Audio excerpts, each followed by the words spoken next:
The sky was a canvas of swirling grays, heavy with the promise of rain that had been hanging in the air since early morning. The city below was a bustling metropolis, a mosaic of towering skyscrapers and labyrinthine streets, each teeming with the relentless pulse of urban life.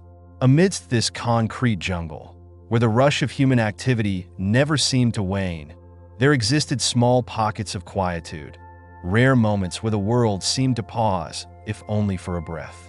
It was in one such moment, just as the first drops of rain began to fall, that an extraordinary story began to unfold. The millionaire, a man whose name was synonymous with wealth and success, was not one to frequent the crowded streets. His life was a carefully curated sequence of meetings, business deals, and high society events, all of which took place in the upper echelons of luxury. Yet, on this particular day, a strange whim had guided him to step out of his usual routine. He had decided to walk. No chauffeured car, no private jet, just his own 2 feet carrying him through the streets of the city he so often viewed from a distance. There was something almost surreal about the scene that greeted him. The rain, which had started as a light drizzle, quickly escalated into a downpour, drenching everything in its path. The streets that had been alive with the sounds of car horns, chatter, and the hum of city life grew quieter as people hurried to find shelter. Umbrellas blossomed like dark flowers, and the steady stream of pedestrians became a blur of motion, each person eager to escape the impending storm. But amidst the chaos, the millionaire's attention was drawn to something unusual, a small figure, huddled against the wall of an old building. It was a child, a boy no older than 7 or 8, sitting alone on the cold, wet pavement.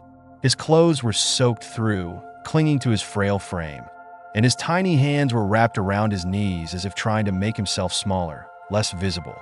The rain poured down on him relentlessly, but the boy didn't move. He just sat there, his head bowed, his shoulders shaking with silent sobs. The millionaire paused, his gaze fixed on the child. There was something profoundly wrong about this picture, something that stirred an unfamiliar emotion within him. He was a man who had seen and done many things in his life, a man who had long ago learned to harden his heart against the suffering that existed in the world. Yet in that moment, as he stood there watching the child, he felt a pang of something he hadn't felt in years. Compassion that he took a step forward, then another, his expensive shoes splashing through the growing puddles on the sidewalk. The boy didn't seem to notice him approaching. His small body was still racked with sobs, his face hidden behind a mop of wet, tangled hair. The millionaire hesitated for a moment, unsure of how to proceed. He was used to commanding rooms full of people, to making decisions that impacted thousands of lives. But here, in front of this tiny, crying child, he felt strangely powerless.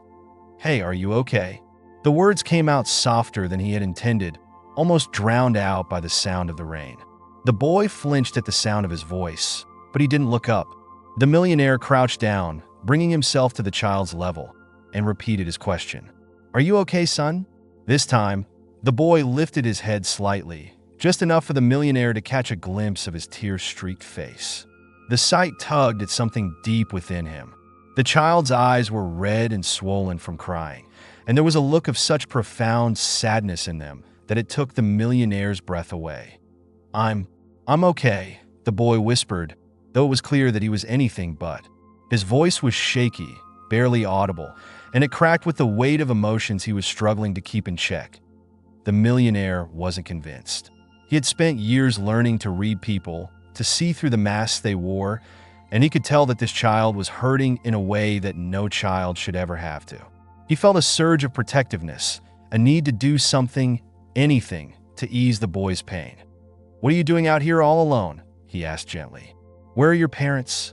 At the mention of parents, the boy's eyes filled with fresh tears, and he quickly looked away, biting his lip to keep from crying out loud. The millionaire felt his heart clench. He had touched on something painful, something that the boy wasn't ready to talk about. He didn't want to push him, but he also knew that he couldn't just walk away and leave the child like this. He reached out slowly, carefully, as if approaching a wounded animal, and placed a hand on the boy's shoulder. The child flinched at the touch, but he didn't pull away. Instead, he looked up at the millionaire with a mixture of fear and hope in his eyes, as if he couldn't quite believe that someone was actually there, offering him comfort. "It's okay," the millionaire said softly. "You're safe now. I'm here to help." The boy stared at him for a long moment, as if trying to decide whether to trust him. Then, as if a dam had broken, he burst into tears, the sobs he had been holding back finally escaping in great, racking heaves. The millionaire pulled the boy into his arms, holding him close as the child cried against his chest. The rain continued to pour down around them, but the millionaire barely noticed. His only focus was on the boy, on the desperate, heartbreaking cries that shook the small body in his arms. For a long time, they stayed like that, the millionaire kneeling in the rain with the child clinging to him as if he were a lifeline. People passed by, some glancing curiously at the scene, but no one stopped. The city moved on, indifferent as always. But in that moment, the millionaire's world had narrowed down to just this child and the pain he was so clearly in. Eventually, the boy's sobs began to subside, and he pulled back slightly, wiping at his tear-streaked face with the back of his hand. The millionaire reached into his pocket and pulled out a handkerchief, offering it to the boy, who took it with a small, grateful nod. "Thank you," the boy whispered, his voice hoarse from crying. The millionaire smiled, a gentle, reassuring smile that he hoped would put the child at ease. "It's okay. You don't have to thank me." The boy looked down at the handkerchief in his hands, tracing the fine embroidery with his fingers. For a moment, it seemed like he was going to say something, but then he just shook his head and remained silent. The millionaire didn't press him.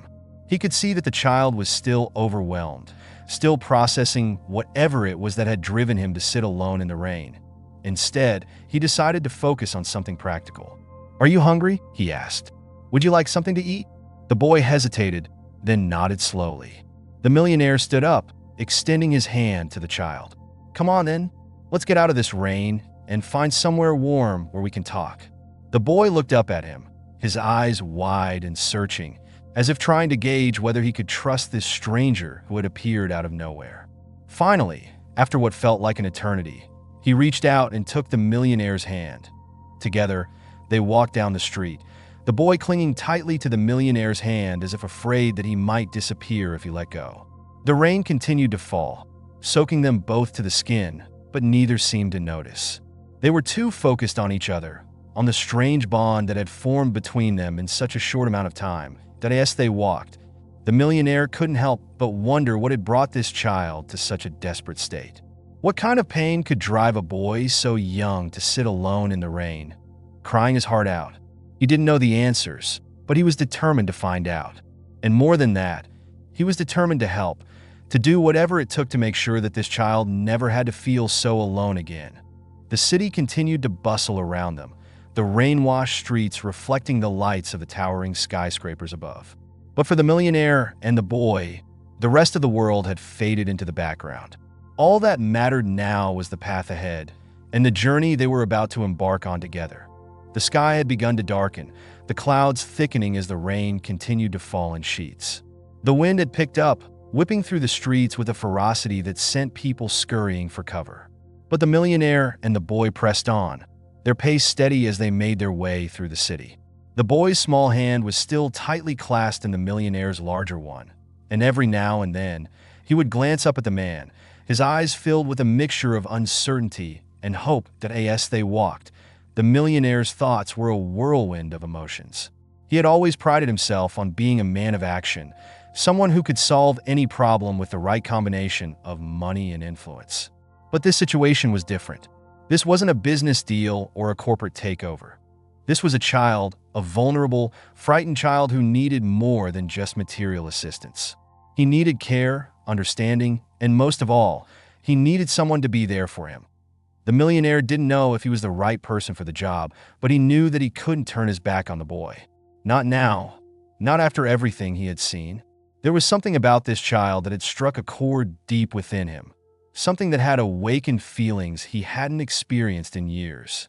It was as if the boy's pain had peeled away the layers of indifference and cynicism that had built up around his heart, revealing a part of himself that he had long since forgotten. They continued on in silence, the sound of their footsteps drowned out by the roar of the rain. The millionaire kept his eyes on the road ahead, but his mind was racing, trying to figure out what to do next. He knew that they couldn't just wander the streets forever, but he also didn't want to rush the boy into anything. The child was clearly traumatized, and the last thing he wanted to do was make things worse. Finally, after what felt like hours, they reached a small cafe nestled in a quiet corner of the city. It was a cozy little place, with warm lighting and the inviting aroma of freshly brewed coffee wafting out into the street.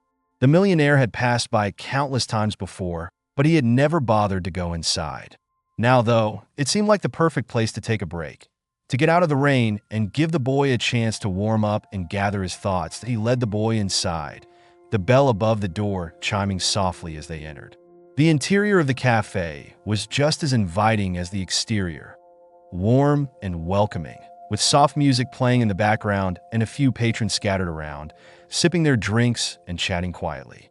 The boy hesitated for a moment, glancing around nervously, but the millionaire gave his hand a reassuring squeeze and guided him to a table near the back, away from the windows. They sat down, and for a few moments, neither of them spoke. The boy stared down at the table, his fingers tracing the grain of the wood, while the millionaire watched him, waiting for the right moment to speak. Finally, he cleared his throat and leaned forward slightly. "What would you like to eat?" he asked, his tone gentle. "You can have anything you want."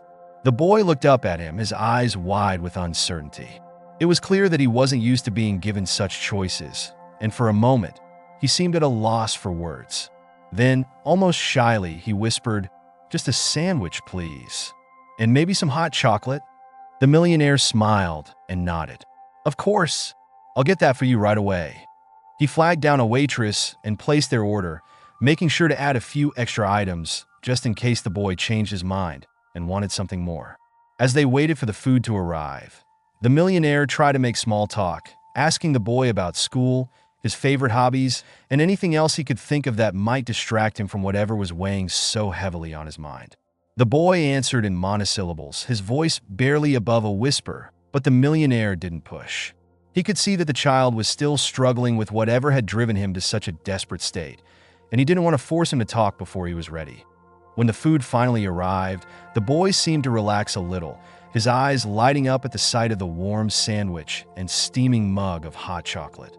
He ate slowly, savoring each bite as if it were the first meal he had had in days. The millionaire watched him with a mixture of relief and concern, glad that the boy was finally eating, but still troubled by the silence that hung between them. After a while, the boy set down his mug and looked up at the millionaire, his expression hesitant. "Why are you being so nice to me?" he asked quietly. "You don't even know me." The question caught the millionaire off guard, and for a moment, he didn't know how to respond. He could have given the boy a simple answer, something about how it was the right thing to do, or how he couldn't just leave a child alone in the rain. But those words felt hollow, inadequate.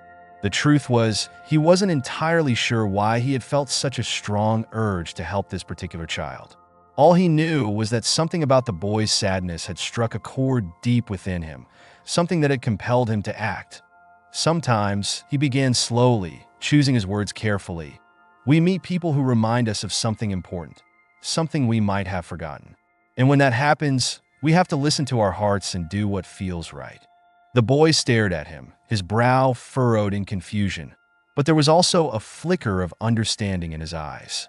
He nodded slowly, as if trying to process the millionaire's words, and then he looked down at his hands, twisting the napkin in his lap. Do you believe that people can be happy again, even after bad things happen?" he asked, his voice barely above a whisper. The millionaire's heart clenched at the question.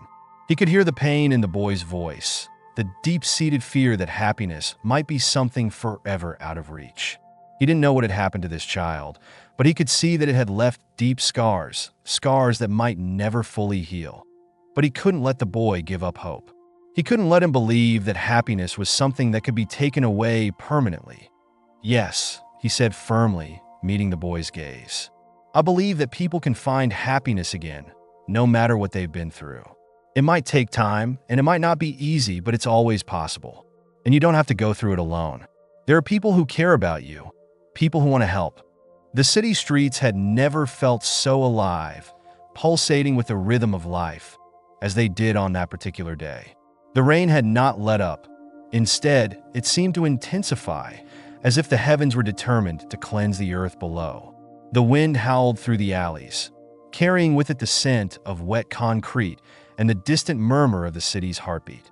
In the midst of this bustling urban symphony, one man found himself standing still, caught in a moment that would soon redefine the course of his life.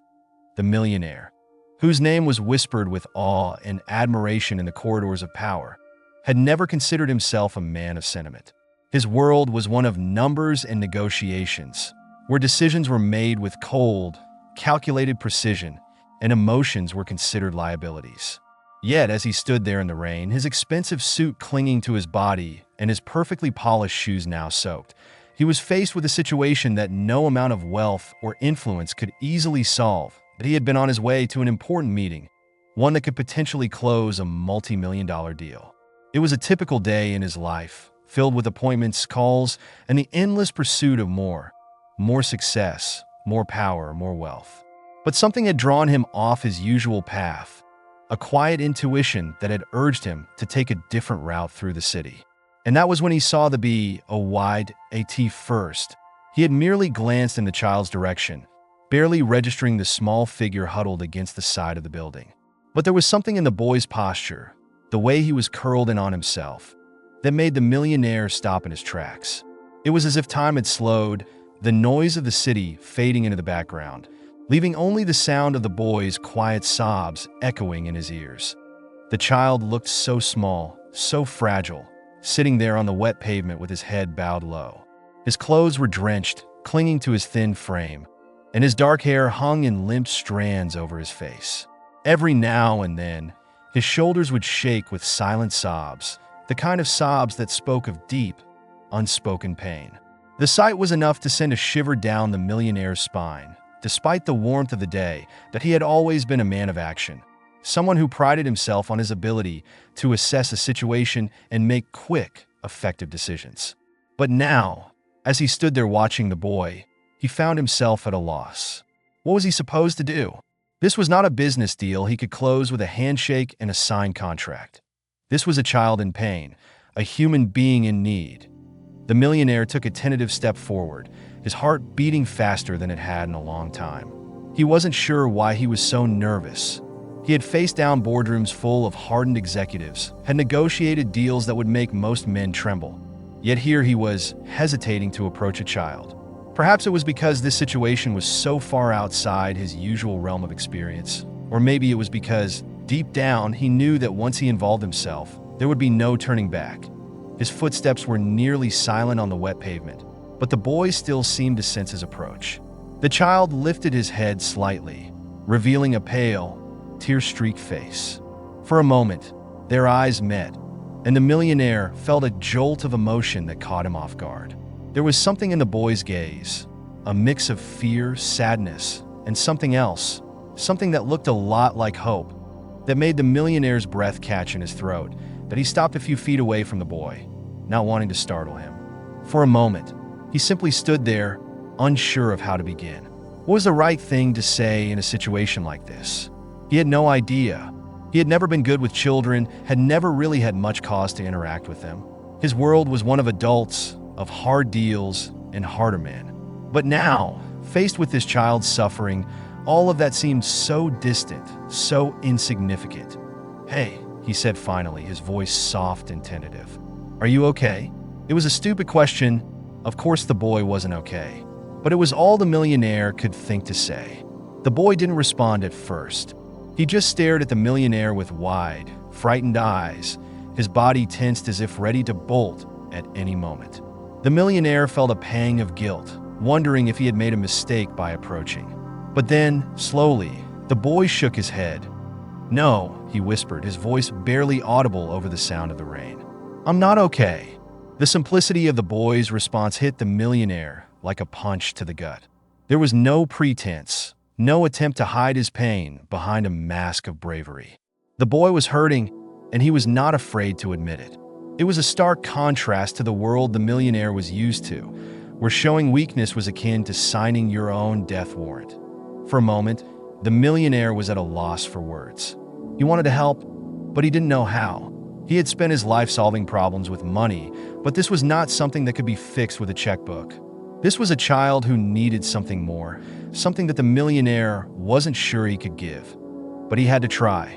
"Is there something I could do to help?" he asked gently. "Do you need, I don't know, food? A place to stay?" The boy looked up at him again, and the millionaire saw the hesitation in his eyes. It was clear that the child didn't trust him, and why should he? The millionaire was a stranger, an adult, someone who represented everything that had likely failed the boy in the past. But there was also something else in the boy's gaze, something that told the millionaire that he wanted to trust, that he wanted to believe that someone out there cared. "I don't know," the boy said finally, his voice trembling. I don't know what to do." The millionaire felt his heart break a little at the boy's words. He had always prided himself on being in control, on knowing exactly what to do in any given situation. But here was a child, lost and alone, with no idea where to turn. It was a feeling that the millionaire could barely comprehend, yet he knew that it was something the boy had likely been living with for a long time. Without thinking, the millionaire took a step closer and knelt down so that he was at eye level with the boy. The rain continued to fall around them, soaking through his expensive suit, but he didn't care. All that mattered was making sure that this child knew he wasn't alone.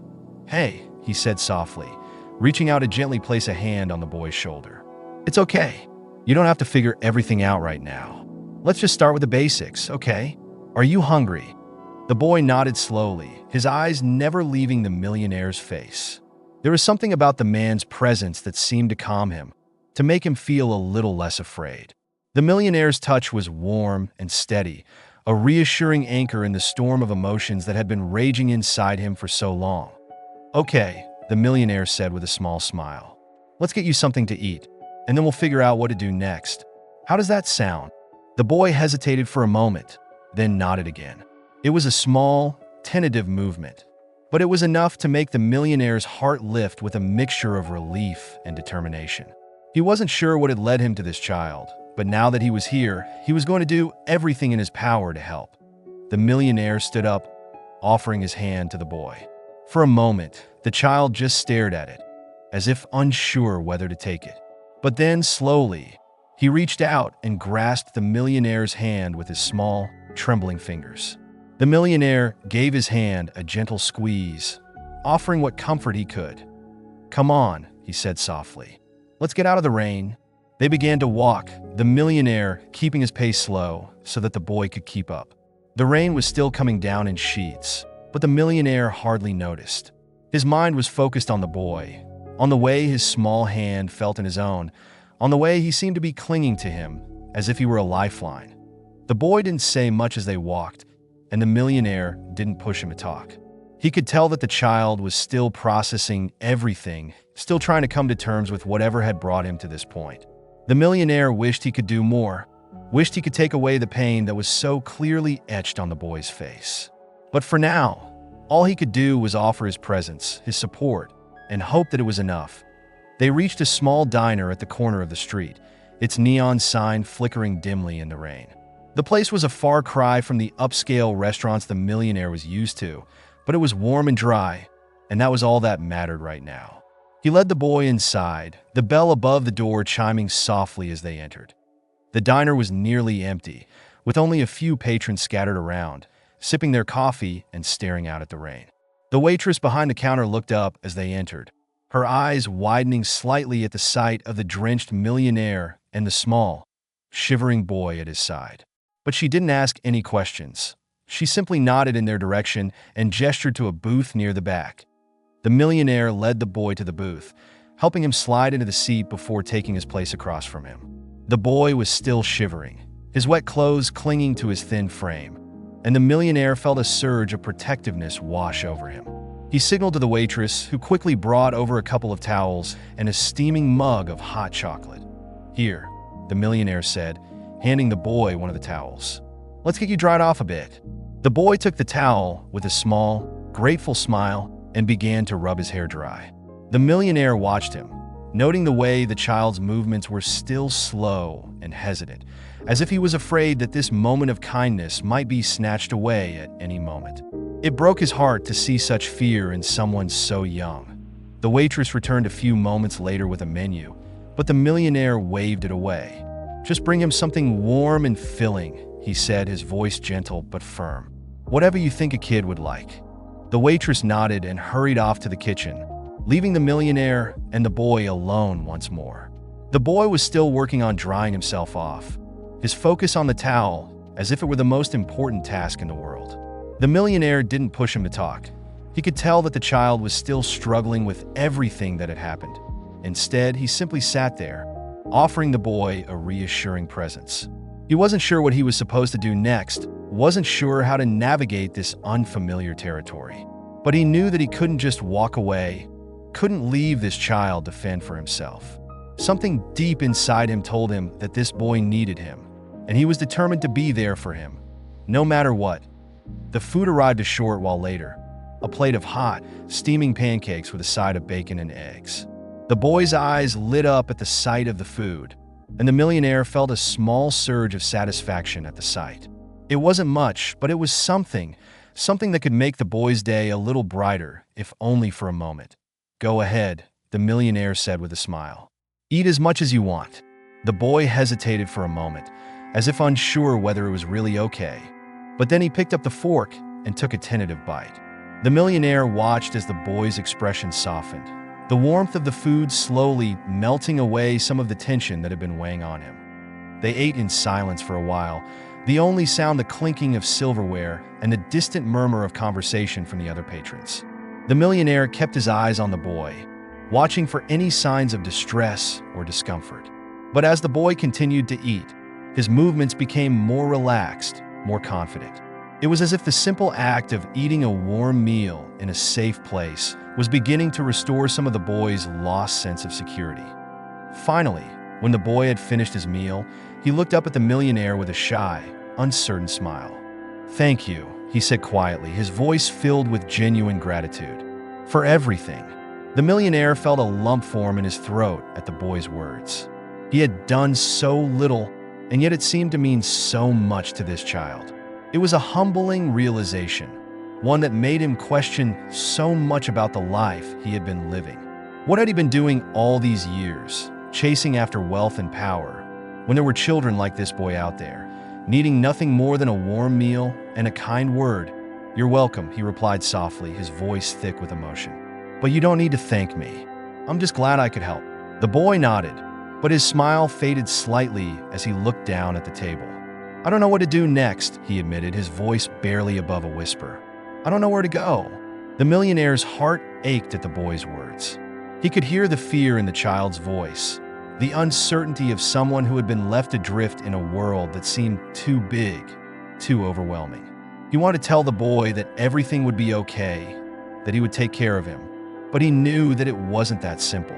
There were no easy answers here, no quick fixes. But there was one thing he could offer, something that might give the boy a little bit of hope. "You don't have to figure it out all by yourself," he said gently.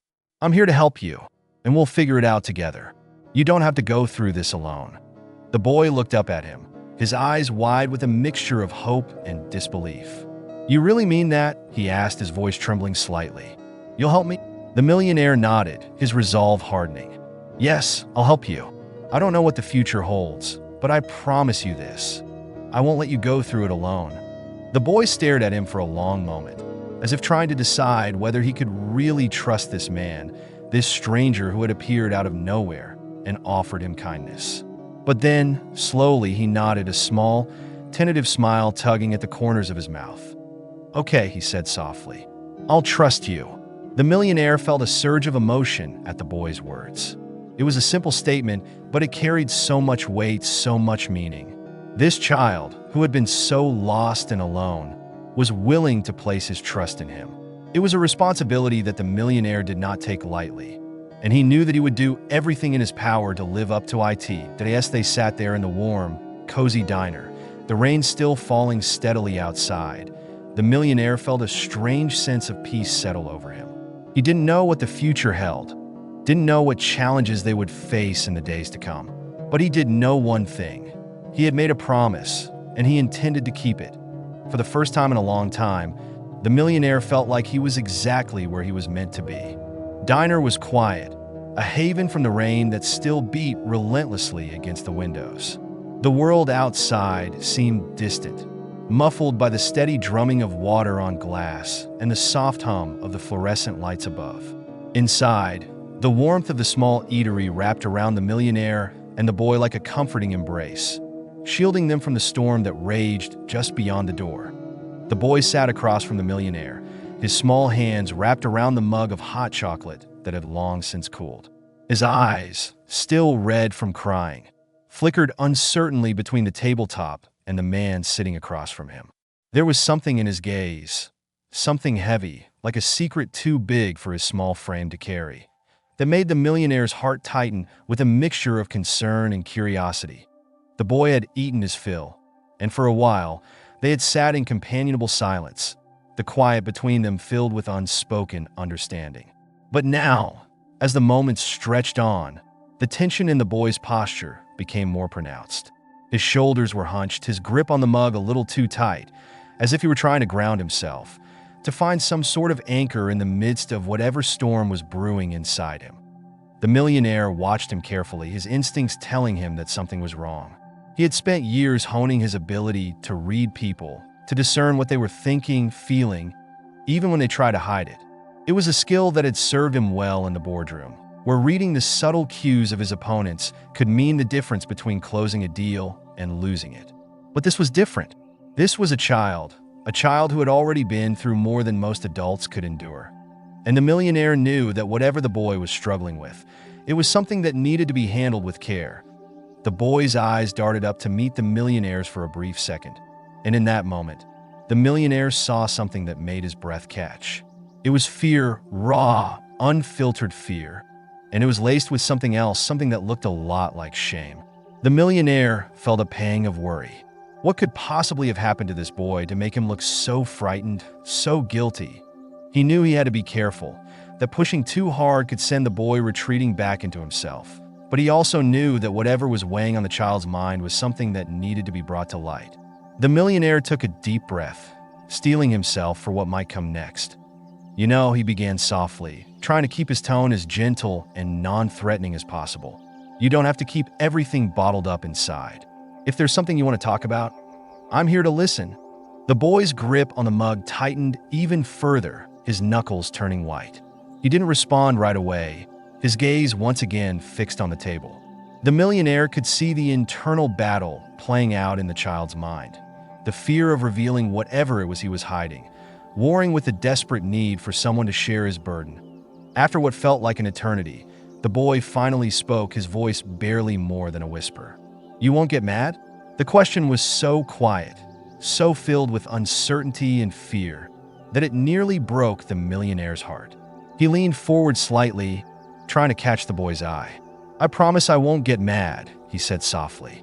"Whatever it is, you can tell me." The boy hesitated for a long moment, his small body tense with apprehension. Then, with a deep breath, he looked up at the millionaire, his eyes wide and filled with a mixture of fear and determination. I did something bad," he confessed, his voice trembling. "Really bad." The millionaire felt a jolt of surprise at the boy's words. This was not what he had expected, and for a moment, he wasn't sure how to respond. What could this child possibly have done that was so terrible? The boy couldn't have been more than 8 or 9 years old. What could have driven him to believe that he had committed some unforgivable sin? "What do you mean, something bad?" the millionaire asked gently, his tone carefully neutral. "Can you tell me what happened?" The boy's eyes filled with tears, and he quickly looked away, his small hands trembling as they clutched the mug. "I didn't mean to," he said, his voice choked with emotion. "I was just so scared, and I didn't know what to do." The millionaire felt a lump form in his throat. Whatever this boy had done, it was clear that he had been driven by fear and desperation, not malice.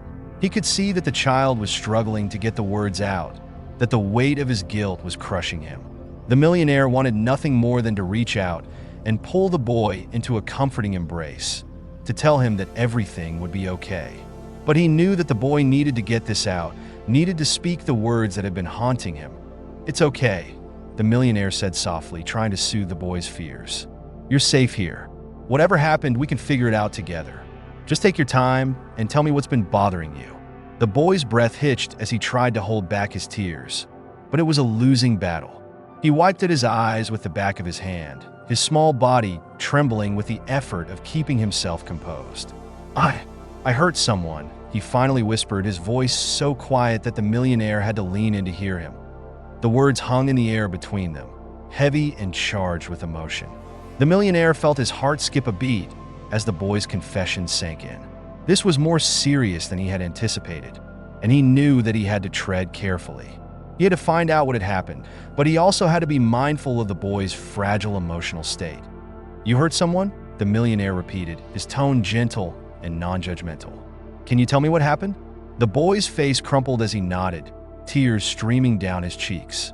"It was an accident," he sobbed, his voice shaking with the force of his emotions. "I didn't mean to hurt him, I swear. But he wouldn't stop, and I was so scared."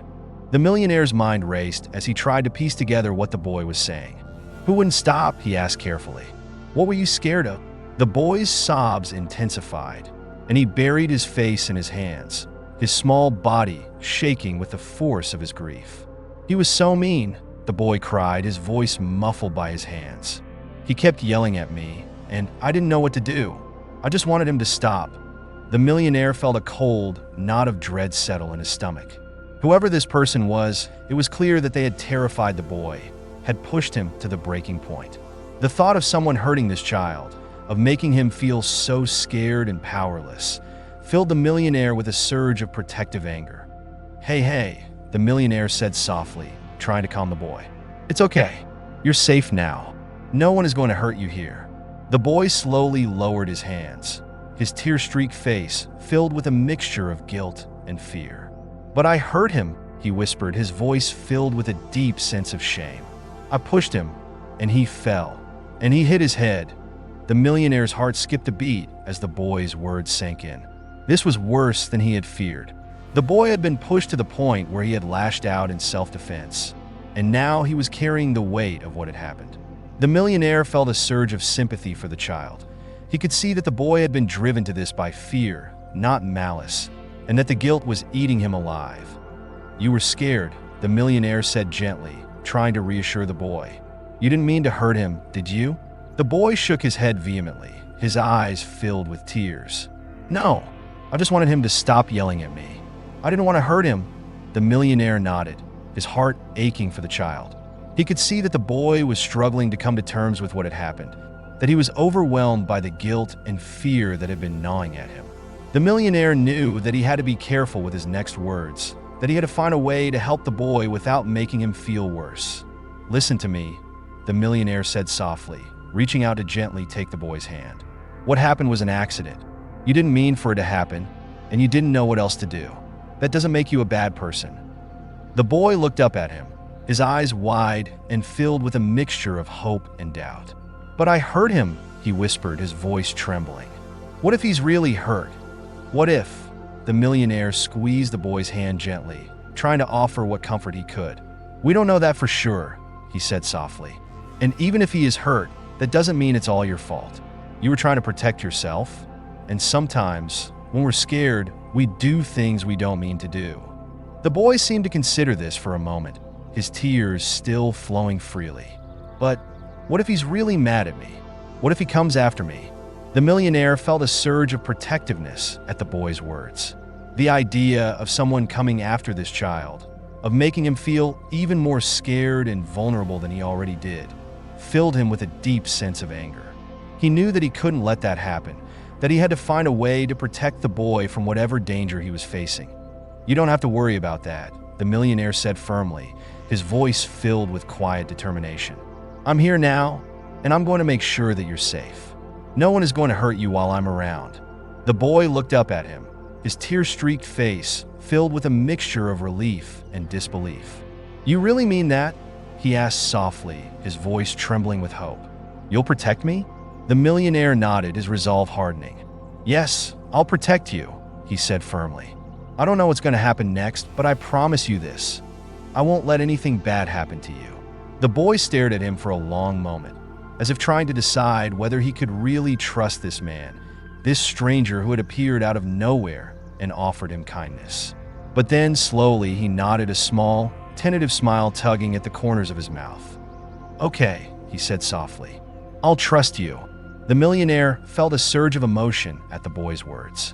It was a simple statement, but it carried so much weight, so much meaning. This child, who had been so lost and alone, was willing to place his trust in him. It was a responsibility that the millionaire did not take lightly, and he knew that he would do everything in his power to live up to it. For a long time, they sat there in silence, the weight of the boy's confession hanging between them like a shadow. The millionaire could feel the boy's anxiety, his fear of what might come next, and he knew that they had only just begun to scratch the surface of what this child had been through. But despite the uncertainty of the future, the millionaire felt a strange sense of calm settle over him. He had made a promise to this boy, and he intended to keep it, no matter what challenges lay ahead. He knew that he would do whatever it took to protect this child, to help him heal from the trauma that had scarred him so deeply. As the rain continued to fall outside, the world beyond the diner's windows faded into the background, leaving only the two of them, an unlikely pair, bound together by circumstance and a shared need for healing. And in that moment, the millionaire knew that he had found something far more valuable than any of the riches he had accumulated over the years. He had found a purpose, a reason to keep going, even when the road ahead seemed uncertain and fraught with danger. And for the first time in a long time, the millionaire felt like he was exactly where he was meant to be. The rain had finally stopped by the time they left the diner, though the sky remained overcast, the sun hidden behind thick, gray clouds. The air was still cool, carrying with it the fresh scent of rain-soaked earth, and the streets glistened with puddles that reflected the muted light of the day. The world outside seemed to have been washed clean, renewed by the storm that had raged so fiercely just hours before. But inside the millionaire's heart, the storm had only just begun to settle. The boy walked beside him, small and quiet, his hand tucked securely into the millionaire's larger one. There was a fragile peace between them now, a tentative bond forged in the wake of the boy's revelation. The weight of the boy's confession still lingered in the millionaire's mind, heavy and unsettling, but it was accompanied by a newfound sense of resolve. He had made a promise to this child, a promise to protect him, to help him navigate the uncertain future that lay ahead. And now, as they walked through the damp, empty streets, the millionaire found himself grappling with the enormity of that promise. What would it mean for his life, for the carefully constructed world he had built over the years? How could he, a man who had spent his life chasing after wealth and success, possibly provide the kind of support and stability that this boy needed? But even as these questions swirled in his mind, the millionaire knew that he had already made his decision. There was no turning back now, no second-guessing the path that lay before him. He had seen the fear in the boy's eyes, had felt the weight of his despair, and he knew that he could not abandon him. The boy needed him, needed someone to stand by his side, to help him find his way through the darkness that had enveloped his young life. They walked in silence for a while, the boy's small feet splashing through the puddles as they made their way down the deserted streets. The millionaire kept his gaze focused ahead, his mind churning with thoughts and plans. He knew that the first step was to find out more about the boy's situation, to understand where he had come from, who he had been living with, and what had driven him to the point of desperation. But there was also the matter of the boy's safety. The child's fear of retaliation, of being hunted down by the person he had accidentally hurt, was palpable, and the millionaire knew that they needed to be cautious. Whoever this person was, they had clearly terrified the boy, and the last thing the millionaire wanted was to put the child in further danger. As they walked, the millionaire felt a growing sense of responsibility settle over him. This was no longer just about providing the boy with a meal or a warm place to stay for the night. This was about giving him a chance at a new life, a life free from the fear and pain that had haunted him for so long. But how could he do that? How could he, a man who had spent his life in the world of business and finance, possibly provide the kind of care and guidance that this boy needed? The millionaire had no experience with children, no idea how to navigate the complexities of parenting. And yet, as he looked down at the small, fragile child walking beside him, he knew that he had to try. They reached the edge of the city, where the buildings began to thin out and the streets gave way to open fields and quiet, tree-lined roads. The millionaire led the boy to a small park, where the grass was still wet with rain and the air was filled with the scent of damp earth and blooming flowers. They found a bench beneath a large oak tree, its branches still dripping with water, and the millionaire gestured for the boy to sit down. The boy hesitated for a moment, his eyes flicking nervously around the park, as if he were afraid that someone might be watching. But then, seeing the quiet, peaceful surroundings, he finally relaxed and took a seat on the bench. The millionaire sat down beside him, his mind still racing as he tried to figure out what to do next. "Are you cold?" the millionaire asked, noticing the way the boy's small body was still trembling slightly, his wet clothes clinging to his frame.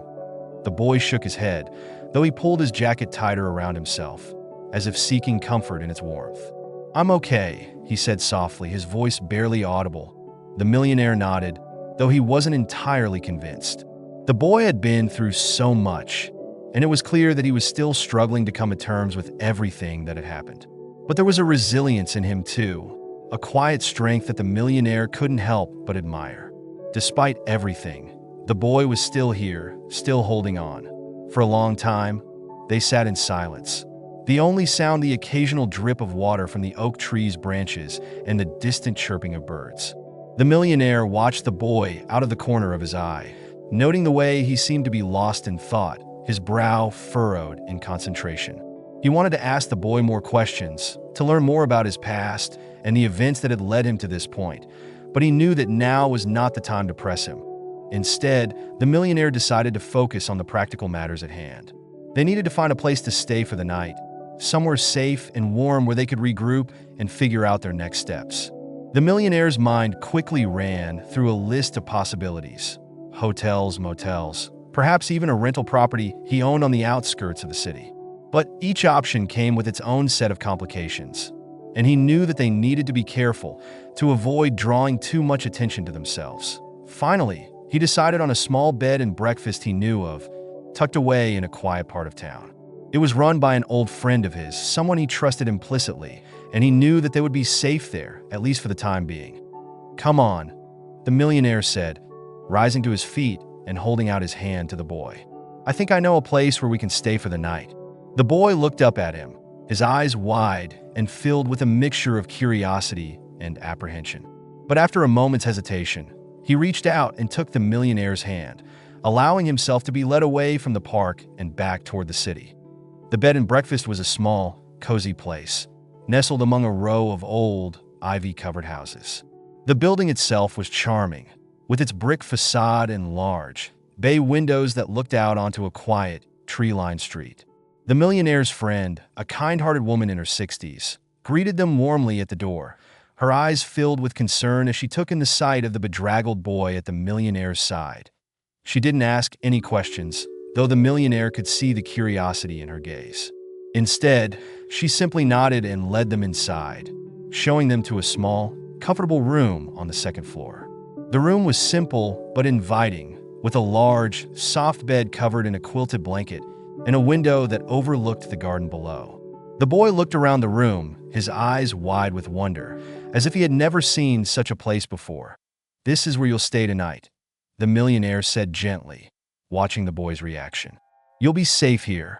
The boy nodded, though he still seemed a little unsure. "Are you going to stay too?"